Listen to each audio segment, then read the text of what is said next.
Night டைம்ல கெண்டைக்கால் பிடிக்கிற இந்த நைட் கிராம்ஸுக்கும் பீரியட்ஸ் டைம்ல அடிவயிறு பிடிக்கிற இந்த அப்டாமினல் கிராம்ஸ் தாங்க நிறைய பேருக்கு வருது. இந்த கிராம்ப் டைம்ல இந்த பெயினை ரிலீஃப் பண்றதுக்கு என்ன டெக்னிக் பண்ணலாம்னு வாங்க பார்க்கலாம். கெண்டைக்கால் பிடிக்க ஆரம்பிச்சோடனே டக்குன்னு எந்திரிச்சு இந்த மேல் நோக்கி இந்த பாதத்தை நல்லா அப்படி தூக்கி பிடிச்சி ஒரு 2 நிமிஷம் அப்படியே இந்த ஸ்ட்ரெச் பொசிஷன்ல வச்சுட்டு ஒரு 2 நிமிஷம் கழிச்சு அப்படியே ஸ்லோவா விட்டிங்கன்னா இந்த கெண்டைக்கால் பிடிப்பு வந்த தடையுமே இல்லாம கம்ப்ளீட்டா ரிலீஸ் ஆயிடும். கூடவே கொஞ்சம் ஒரு 1/2 லிட்டர் தண்ணியை குடிச்சிட்டு படுத்தீங்கன்னா நைட் அடிக்கடி கிராம்ஸ் வர்றது கம்ப்ளீட்டா இல்லாம ரிலாக்ஸா தூங்கலாம்.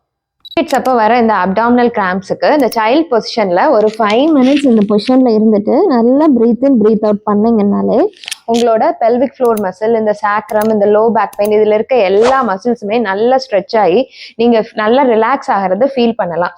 இது கூடவே நீங்க ஹாட் வாட்டர் பேக்கை அடி வயிறுல கொஞ்ச நேரம் வச்சிருந்தீங்கன்னா இந்த அடிக்கடி வர அப்டாமினல் கிராம்ஸை பெயின் இல்லாம ஈஸியாவே நீங்க ஹேண்டில் பண்ணிக்கலாம். இந்த 2 டெக்னிக் தாங்க இந்த கிராம்ஸ்க்கு வந்து ரொம்ப தி பெஸ்ட் டெக்னிக்ங்க. நல்லா மேஜிக் மாதிரி ஒர்க் ஆகும். நிறைய பேர் இந்த கிராம்ஸ்ல கஷ்டப்படுறாங்க. அவங்களுக்கு இந்த ரீல் வந்து கண்டிப்பா யூஸ்ஃபுல்லா இருக்கும். ஷேர் பண்ணுங்க. தேங்க்யூ.